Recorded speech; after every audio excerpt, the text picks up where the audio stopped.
Ողջույն սիրելի բարեկամներ, նորից վերադառնալով Վարդան Ղուկասյանի թեմային,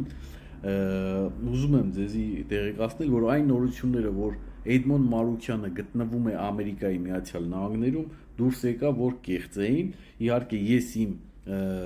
վիդեոյի մեջ ասացի, որ այդ նորությունը պետք է ճշտվել, փառք Աստծո, ճշտեցինք, իմացանք, կեղծ էին, եւ այդ երկրորդ էջը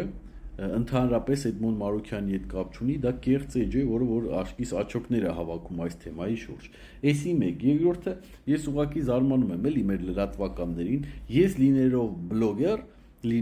բլոգեր, շատ նուրբ մոտեցա այս հարցին եւ նշեցի, որ այս տեղեկությունը ճշտման կարիք ունի։ Իսկ ո՞նց է լինում, որ մեր լրատվականները սենց առոգ-փառոգ վերցնում են եւ որպես հստակ եւ ճշտված նորություն մատուցում են մեր ժողովրդին, ես չեմ հասկանում։